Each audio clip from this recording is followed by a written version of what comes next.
Have the Falcons made enough moves in free agency to get this defense on the right track? Or are they putting more pressure on themselves to nail the draft?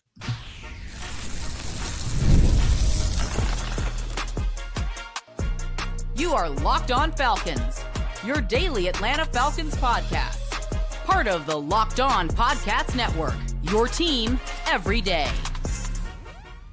Welcome back, everyone, to another illustrious episode of the Locked On Falcons podcast, your daily Atlanta Falcons podcast, part of the Locked On Podcast Network, your team every day. And today's episode is brought to you by Monarch Money. Take control of your finances with Monarch Money. Use code LOCKEDONNFL at monarchmoney.com for 50% off your first year.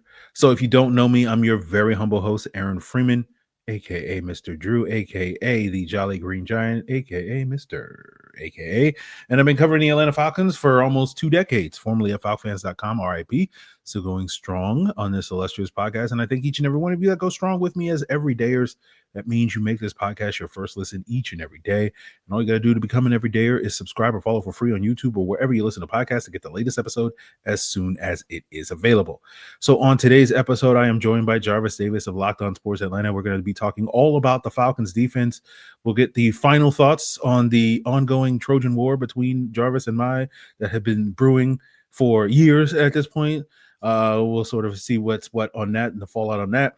And we'll talk about, if the Falcons can thread the needle with getting that, as Jarvis coined it, IID, immediate impact defender in the draft. But we got to start off talking about the recent free agent moves for the Atlanta Falcons, adding some additions as discussed on today's Atlanta Football Party on Locked On Sports Atlanta. It's unfortunate that the biggest headlines for the Falcons this offseason have been subtractions like Grady Jarrett and the looming subtraction of Kirk Cousins. And none of these additions are sort of the big headline grabbing type of guys. But Jarvis, since we last spoke last week on here, the Falcons have added a couple more defensive free agents like Morgan Fox and Keith Taylor and Jordan Fuller, in addition to additions like Divine Diablo and Leonard Floyd.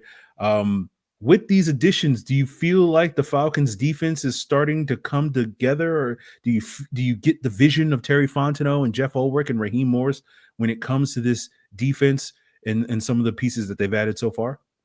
I think they're filling holes, right? Because when you think about bodies that have left here, talking about Grady Jarrett and guys like Leonard Floyd, who isn't coming back. And when you think about that aspect of it, of bringing a guy in that can rush the passer, like a Leonard Floyd, and Leonard is a guy that I feel like you can use him as one of those guys that be a piece. He's a guy.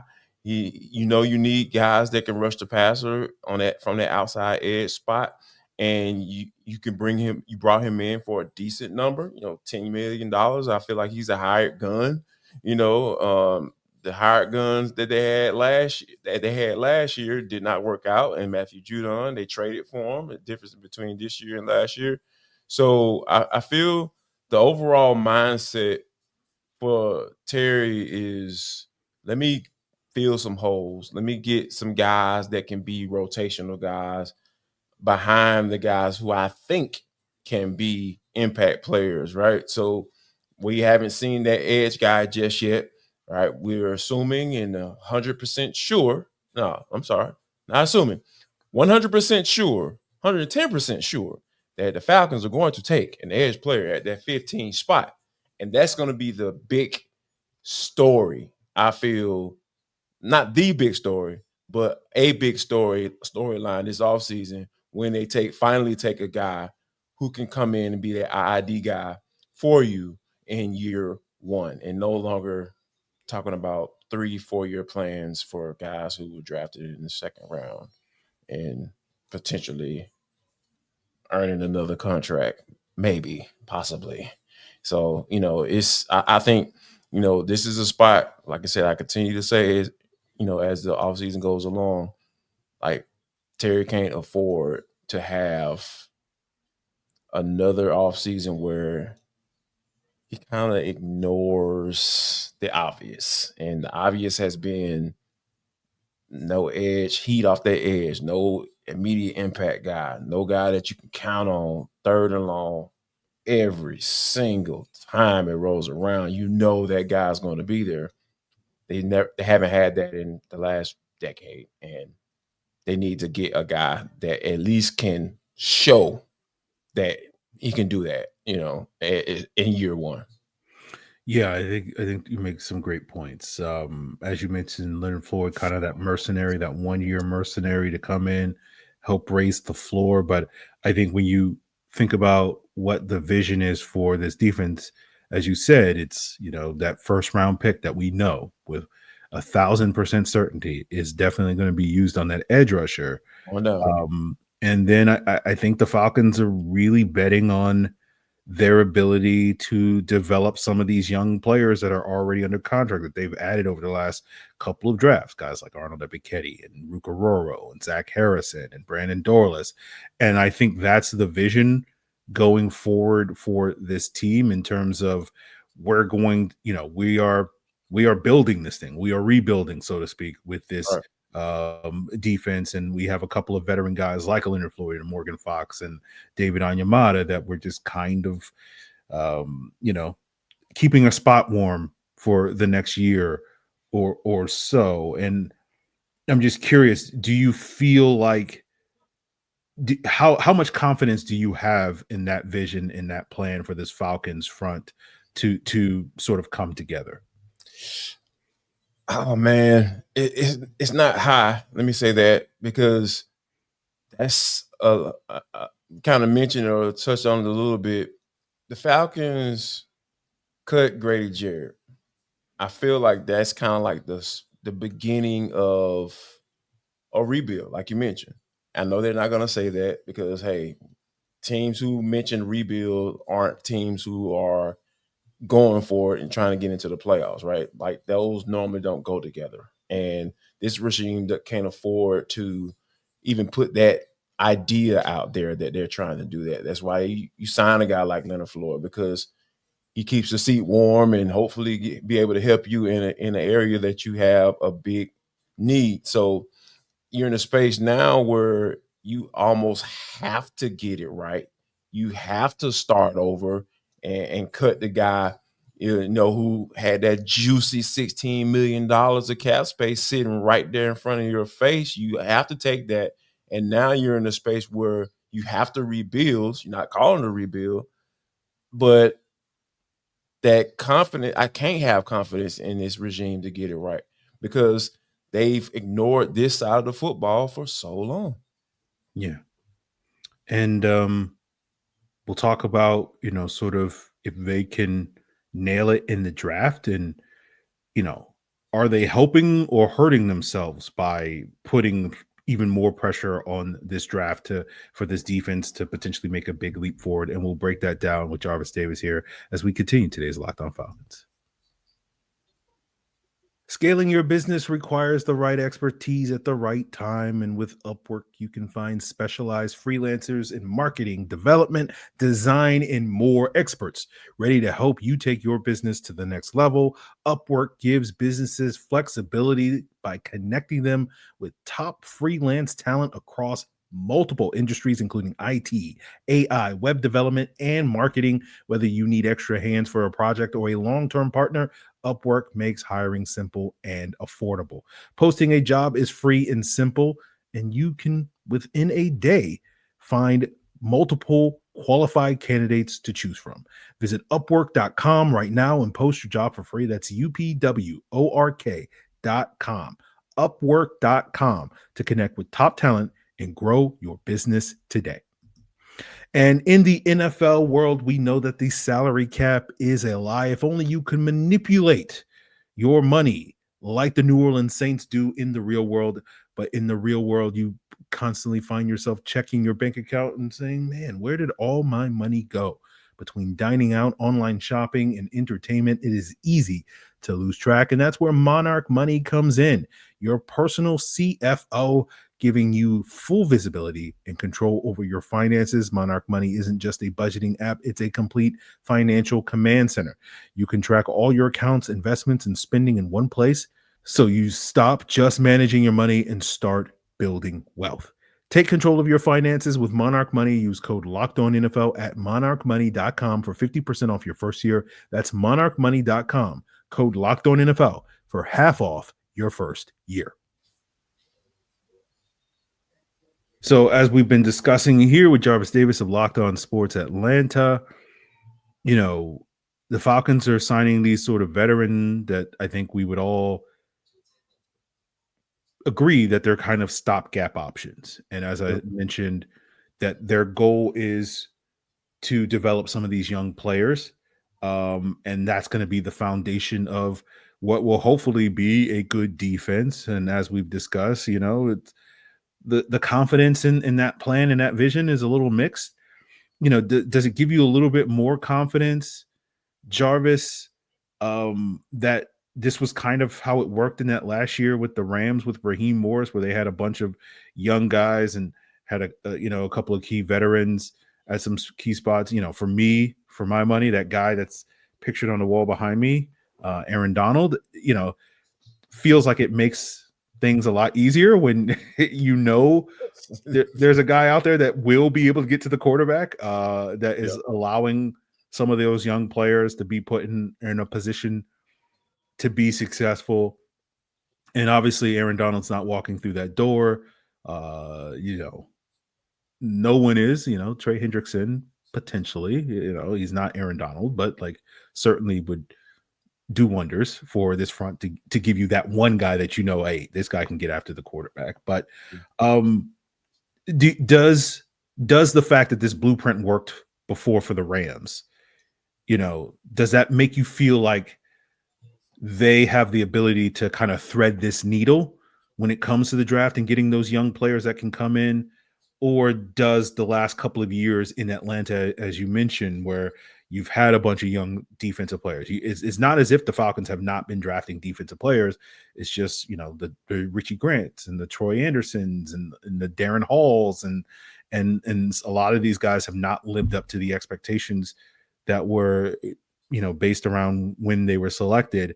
How do you feel about can they nail this draft in the ways that they need to?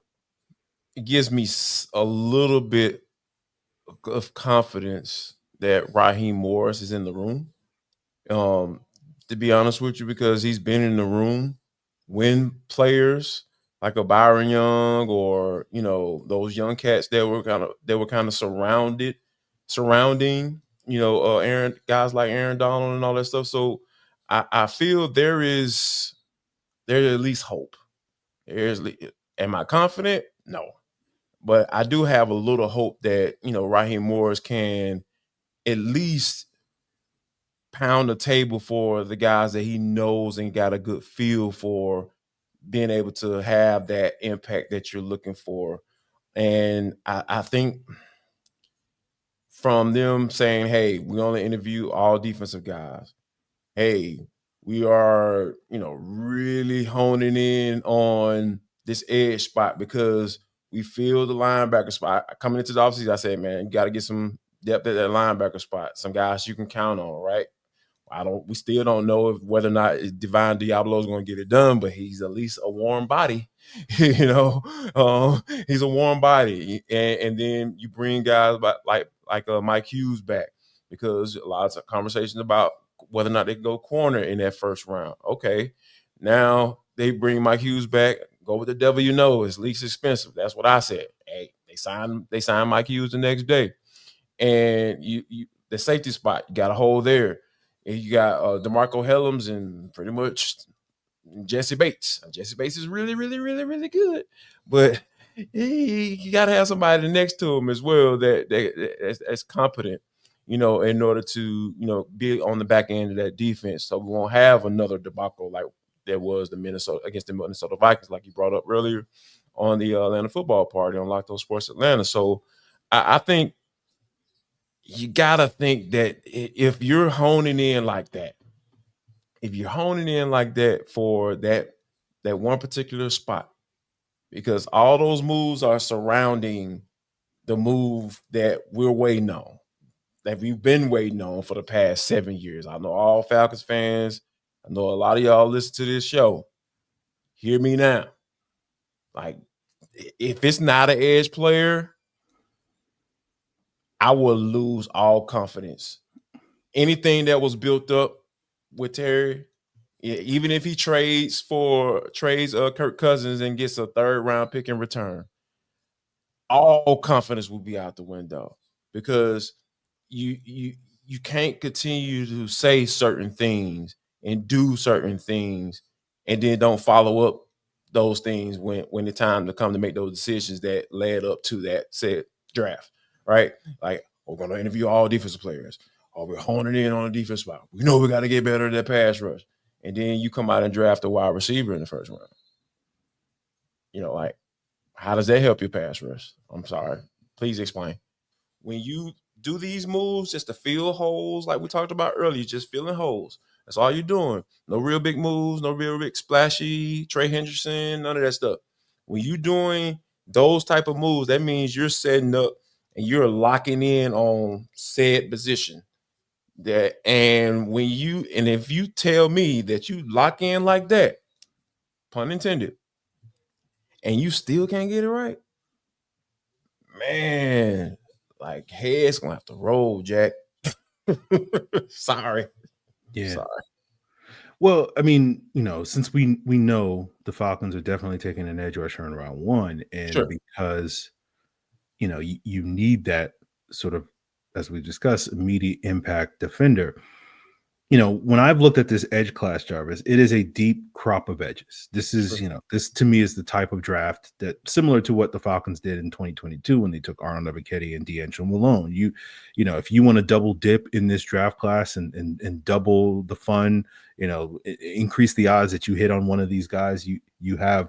This is the type of draft class where I think that really makes a ton of sense. Obviously, it doesn't quite line up with the Falcons as we sit here today, just because they have a limited number of draft selections. Mm-hmm. But I am curious, because you need that guy to kind of come in right away. Is there one or more of these guys at the top of this draft class that are in the mix for the Falcons at 15 that you have your eye on and saying, this is a guy that not only has that sort of double-digit sack potential, but can come in here right away and be a high floor sort of guy that can come in and not be this project that the Falcons are betting on?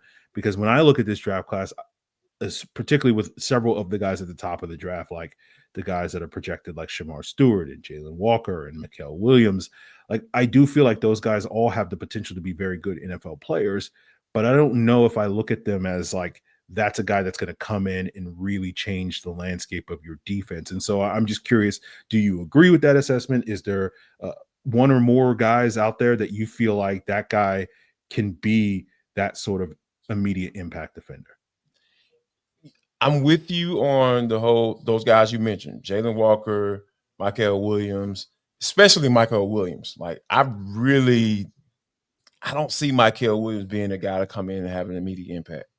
I don't. And I'm not saying that he can't be a player eventually, right? Because the measurables are there, and you just being that guy to flash from time to time. I just don't see it consistently. That's just by covering the Georgia Bulldogs and just being, pretty close to that team and watching that team.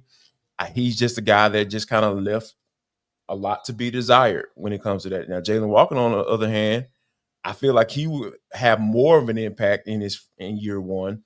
But like you said, I don't think he's that guy that can come in and you just see it. You see it automatically. I think it's there, though. I definitely think it's there for Jalen Walker. But if you're asking me a couple of guys that I feel can come in and have an immediate impact that you can take around 15, I say around 15 because one of them, Donovan Ezeraku, out of BC, I feel like that may be a little bit too rich at 15. I feel like he'll be a guy you can trade back for and still get potentially. So, but he's a guy that I feel just from a two-way player, guy just get after it against the pass. Against the pass situations, and then also in the run as well. He he's a heavy-handed guy. Like when he put his hands on you, offensive lineman move. That's what I like to look for when it comes to guys, and specifically in their run game. So he takes a lot of pride in that. So I think he's a guy. Also, and then of course Mike Green. Like we were down there at Senior Bowl. I was like, I remember us having that conversation. I was like, man, I don't know about Mike Green that first day. I was like, hey man, you're a little timid. What's going on? And then the second day came around, and then you understand why all the hype was, what was coming up for the guy at Marshall. So but I just laid out those two guys. There's things that come with those guys, right? Like, are you reaching, for Ezraku at 15? Or are you willing to move back and try to still take a chance on getting him or not getting him? Or do you just say, hey man, this is my guy, I'm gonna take him? Or from Mike Green's perspective, it's a matter of, are you willing to deal with all the off the field stuff? Have you done enough research on that to try to figure out, okay, what specifically happened in these allegations? Why were these allegations brought up against you? We know you weren't charged. You didn't get there wasn't any legal action, but why were you in those situations, and why did those initial allegations come about, or how did they come about? So I think that the Falcons are in a very interesting situation because this edge class is so deep, right? I just named off a couple of guys they could take, and I named off a couple of guys they can take that probably might not be there once they pick at 15. So I'm really interested to see where the Falcons' mindset is and how that board falls, because that's what's going to matter in the end. Like, how does this draft play out? You mentioned sort of maybe moving back for Ezraku. One thing I've noticed in recent mock drafts, he seems to be moving up on some of these more prominent mock drafts. I think Daniel Jeremiah had him at 19 in his most recent mock draft. I think Dane Brugler had him at 16 in a mock draft. So it is one of those things where I think for most of this offseason, we've made the assumption of like, oh yeah, you can move back, 5-6 spots and still get a guy like Ezraku. And part of me wonders if, because of some of these question marks with some of these other guys, as we talking about, where you're just looking, where some of these teams are like, look, we can make a bet on Michael Williams or whatever, but like that bet's not going to pay off for a couple of years. Maybe we should be better off betting on someone like Ezraku, who has the production, right after Mike Green, 17 sacks from Mike Green led the nation. Ezraku at 16 and a half sort of sacks and whatnot. So that is something that I do feel like, it's similar to kind of the Michael Penix conversation last year, where everybody was like, why, if you're going to take Michael Penix, you should have traded back. And the Falcons were like, we didn't think Michael Penix would be there if we traded back, because other teams wanted him. And so I do wonder that a little bit with Ezraku as we get closer to the draft. Is he going to be seen as the trade back option, as opposed to maybe we just stick and pick and take him at 15 because, we don't trust that he's going to be there later, maybe. Yeah. And I think, there have been somewhat of a good track record with that, right? Yeah. In Michael Penix, right? So I think if they go with their gut like they did with Michael Penix, I'm like, you know what? I mean, I know we're getting calls. They want us to trade down to 19 or 21, and there's a possibility he might be there. But shoot, man, I'm going to go get the guy that I want. And I would rather them operate in that manner, especially given the severity of getting it right. Like, I'd rather you go with your gut right then and there, like they did with Michael Penix, and it looks like, that their gut feeling is going to go right with him. So I deploy them to do the same thing in this draft. If Donovan Ezraku is your guy, go with that. Don't take that chance. I know it may sound sweet. Oh man, y'all gonna give us a 3rd round pick too to move up? Oh yeah. Go get your guy, and then you figure out the rest later. Yeah, and especially given what we've been talking about. It's like you need to get a guy that can come in and do some stuff right away, right? Now. You don't need an impact player in 2028. You need an impact player in 2025. So speaking of guys, your guy, my guy, whatever, let's talk about, the unfortunate departure of Nate Landman. And you know, You sound so distraught. I'm so sad. Like, Nate, he was such an integral part of this Falcons defense and was the engine behind is. We'll get into the Nate Landman stuff. With a straight face, dude. I gotta. I'm me, so Yes, you are. You know how I roll, Jarvis. So yes, we will talk about the Trojan War. Is it over with Nate Landman versus Troy Anderson as we wrap up today's Locked On Falcons? The NCAA tournament is here, and so is the bracket breakdown. Locked On Podcast Network and Amazon Fire TV channels are teaming up to deliver NCAA tournament coverage like never before. Watch studio shows featuring former players and Locked On's local experts as they guide you through every upset, buzzer beater, and bracket matchup. Stream it all for free on Amazon Fire TV channel. Search Bracket Breakdown to see it all for free. It's your team every day.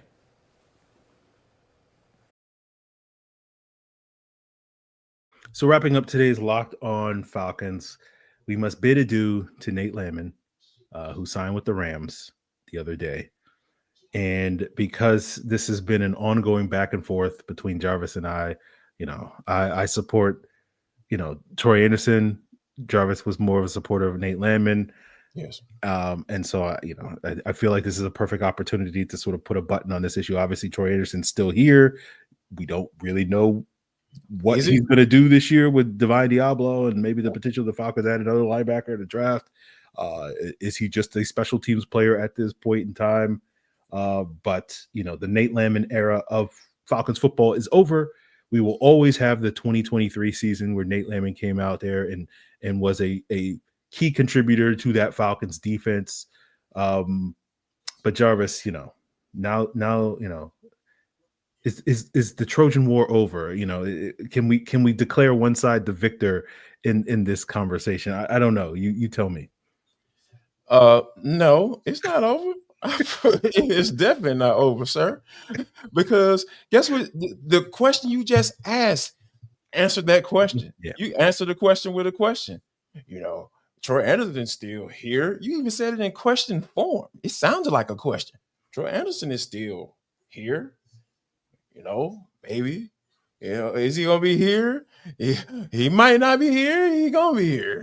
And if he's here, is he really here? Is he there? Is he there making a tackle? I don't know. He looks like Where's Waldo from time to time. I ain't gonna bag on your boy. I think I just did, but I ain't gonna bag on him too much. You know what I'm saying? Because he's still here on the team.